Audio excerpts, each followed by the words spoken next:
खड़े हैं धनबाद के विधायक राज सिन्हा जी के पास। भाजपा के विधायक है। रात भर भाजपा के लोगों ने अपनी मांगों को लेकर परिसदन में हंगामा करते रहे और अभी इन्हें निलंबन किया गया है अध्यक्ष के द्वारा, यह कहकर कि ये जो है अमर्यादित काम कर रहे हैं। क्या कहेंगे जिस तरह के इतिहास के काला, क्या मानते हैं कि इसके इतिहास में? देखिए यह हम लोगों ने देखा है अमर्यादित आचरण क्या होता है।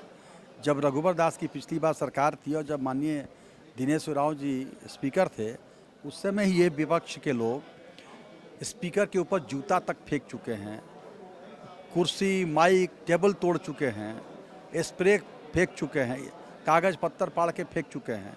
ये अमर्यादित आचरण की बात करेंगे?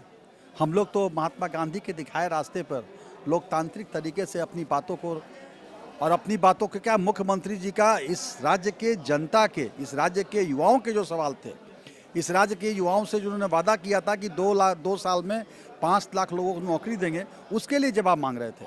जिन्होंने वादा किया था कि हम संविदा कर्मियों को अस्थायी करेंगे, उसके लिए जवाब मांग रहे थे। 5 साल होने चला, उसका जवाब मांग रहे थे और उसके लिए हम लोग चुपचाप बैठे हुए थे। तो अमर्यादित आचरण जूता फेंकना है कि शांति से बैठना है? ये इनको कुछ विवेक खो चुके हैं, ये विवेक खो चुके हैं। और कहा गया है कि नाशकाल जब आता है पहले विवेक मर जाता है। ये तो जिस प्रस्ताव पर स्पीकर ने हम लोग पर कार्रवाई किया, यह प्रस्ताव तो किसी संसदीय कार्य मंत्री को करना चाहिए था, या सरकार की अथॉरिटी जो कोई मंत्री होते जिनको ऑथराइज किया था उनके प्रस्ताव पर करना चाहिए था। लेकिन नहीं, ये तो इतने हड़बड़ी में थे कि ये जरूर था कि वो जिनको हम लोग सुपर सीएम भी लोग अब बोलते हैं, और वो सरकारी पार्टी के विधायक थे और उनके प्रस्ताव पर ये निर्णय ले लिए। ये तो अजीब कहानी है ना। और ये स्पीकर इतिहास के पन्नों पर इनकी कारगुजारियां लिखी जाएंगी कि किस प्रकार से इन्होंने लोकतंत्र का चीरहरण किया है।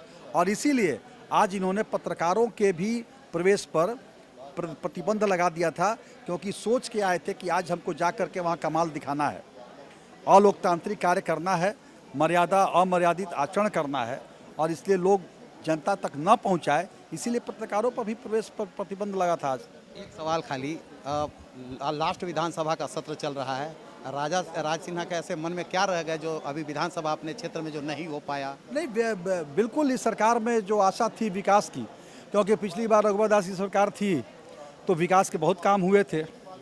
इस बार जो एक उम्मीद थी कि सरकार में हम लोग काफ़ी जनता के बीच में रहने वाले लोग हैं, और सरकार से जो अपेक्षा जो आशा थी विकास की, वो कहीं ना कहीं कचोटता है मन में कि अब अपेक्षित विकास हो नहीं पाया।